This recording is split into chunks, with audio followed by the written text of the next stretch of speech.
Bismillahirrahmanirrahim. Assalamualaikum warahmatullahi wabarakatuh. Baik, nama saya Muhammad Nurdin. Saya perwakilan dari kelompok pertama.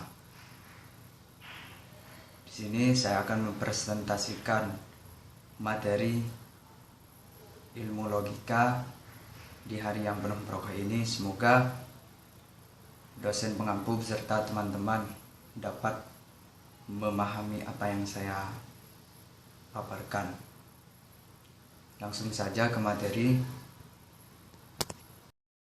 Baik, langsung saja. Di sini saya telah membuat peta konsep dari bab pembahasan kata hingga bab teori. Langsung saja, hubungan. Saya akan menjelaskan hubungan dari bab pertama hingga bab terakhir. Yang pertama itu pembahasan kata. Kata mempunyai beberapa pengertian, yaitu positif, negatif, dan privatif. Dan bab yang kedua, definisi. Seperti kita ketahui, ketika kita masuk dalam pembahasan suatu ilmu, terlebih dahulu kita harus mendefinisikan suatu ilmu tersebut agar tidak terjadi kesimpang siuran seperti itu.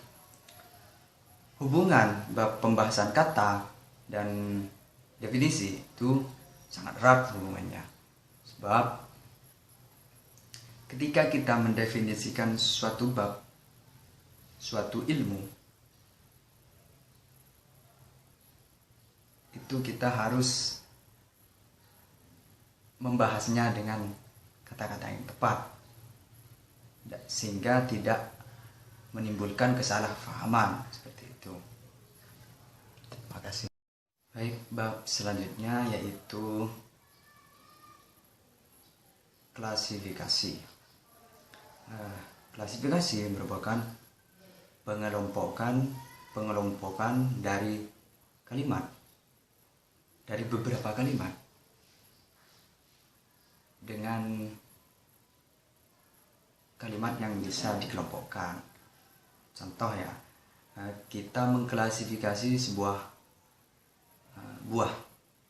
Terdapat buah-buahan di pasar. Kita klasifikasi buah tersebut.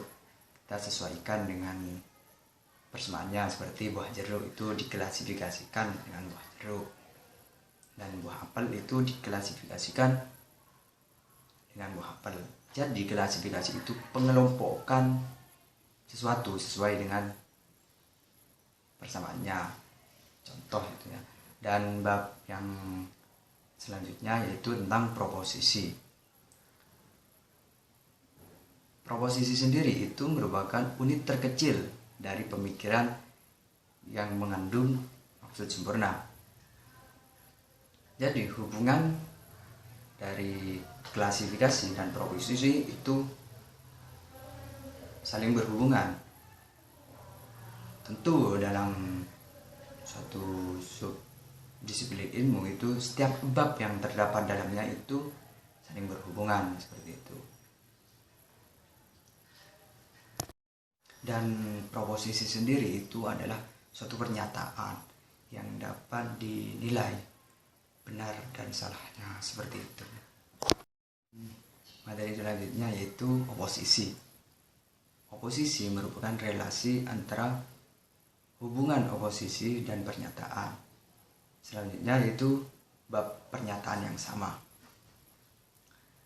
Pernyataan yang sama adalah permasalahan yang semakna dengan pernyataan aslinya, tetapi berbeda dalam redaksinya.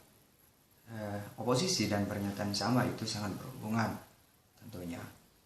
Dan pernyataan yang sama itu hanya berbeda dalam redaksinya saja, tetapi maknanya sama dengan pernyataan aslinya seperti itu. Baik, bab selanjutnya yaitu tentang silogisme. Silogisme merupakan penyimpulan tidak langsung karena kita menyimpulkan pengetahuan baru. Dan bab selanjutnya itu generalisasi. Generalisasi merupakan proses penalaran yang bertolak dari sejumlah fenomena individual menuju kesimpulan umum. Jadi kita menemukan fenomena dan kita memberikan kesimpulan secara umum. Itu yang dimaksud dengan generalisasi. Selanjutnya yaitu hubungan kausalitas.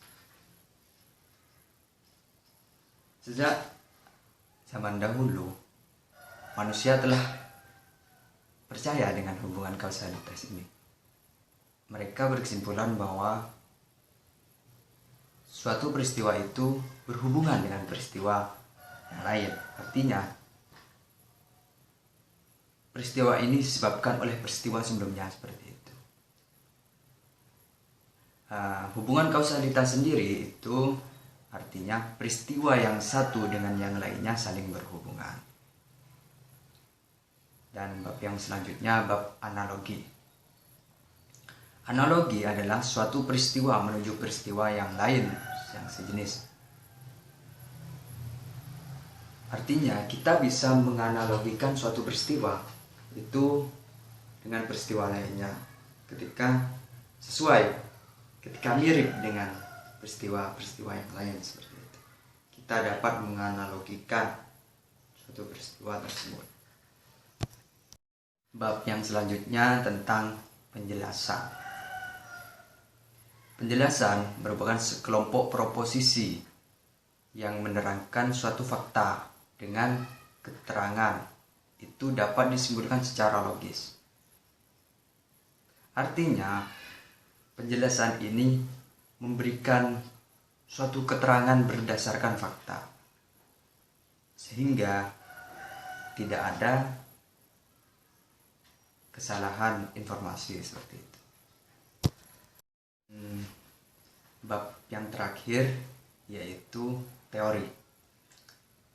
Teori adalah interpretasi dari fakta-fakta.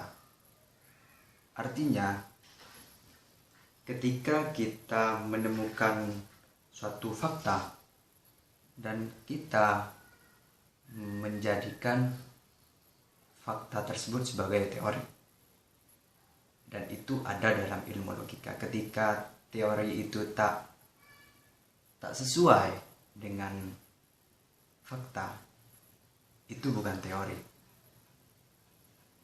Jadi teori itu harus sesuai dengan fakta-fakta, interpretasi dari fakta-fakta. Terima kasih. Sekian dari kelompok kami. Saya perwakilan kelompok pertama mengucapkan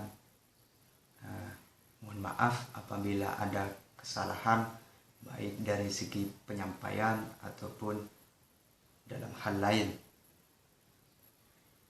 Terima kasih. Wassalamualaikum warahmatullahi wabarakatuh.